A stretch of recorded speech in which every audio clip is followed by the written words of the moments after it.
লালমনিরহাটে পুলিশের স্বচ্ছ ও ঘুষমুক্ত নিয়োগ প্রক্রিয়ায় ১৭ জন নতুন সদস্য যোগ দিয়েছেন।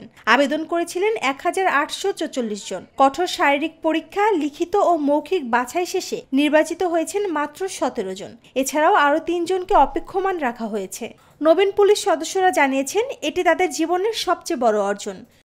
পুলিশ সুপার তরিকুল ইসলাম বলেছেন, নিয়োগ প্রক্রিয়া শতভাগ স্বচ্ছ ছিল।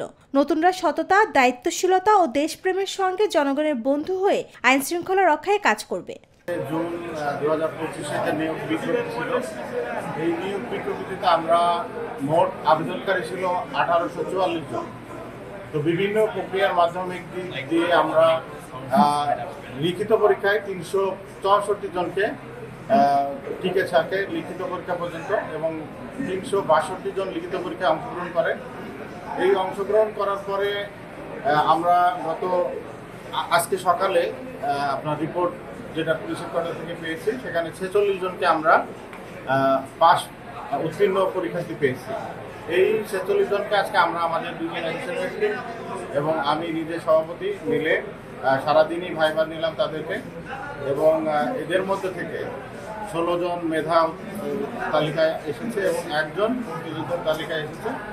আমরা এই নিয়োগ প্রক্রিয়ায় আপনারা জানেন যে বাংলাদেশ পুলিশের আমাদের মাননীয় স্বরাষ্ট্র উপদেষ্টা সহ মাননীয় আইজিপি স্যার আমাদেরকে একটা ইনস্ট্রাকশন দিয়ে দিয়েছে যে এই জুলাইয়ের যে চেতনা, বৈষম্যহীন বাংলাদেশ, এই বাংলাদেশ গড়ে তুলতে গেলে আমার ৬৪ জেলার ৬৪ জন এসপিকে বৈষম্যহীনভাবে নিরপেক্ষতার সাথে, মেধার সাথে, যোগ্যতার সাথে এবং নিরপেক্ষ স্বচ্ছতার সাথে নিয়োগ প্রক্রিয়া সম্পন্ন করতে হবে। আমরা এই টিম স্পিরিট ধারণ করে আজকের এই নিয়োগ প্রক্রিয়াটা সম্পন্ন করলাম।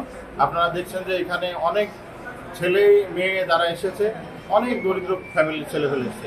কারোর বাবা ট্রাক্টর, কারোর বাবা রাজমিস্ত্রির কাজ করে, কেউ বা এতিম, কেউ বা বিভিন্ন জায়গায় কাজ করে তারা লেখাপড়া চালিয়ে গেছে। খুব দরিদ্র ফ্যামিলি থেকে এসছে, কেউ বা মিডিল লোয়ার ক্লাস ফ্যামিলি থেকে এসছে। সম্পূর্ণ নিরপেক্ষতার ভিত্তিতে, স্বচ্ছতার ভিত্তিতে আমরা এই নিয়োগটা সম্পন্ন করতে পেরেছি।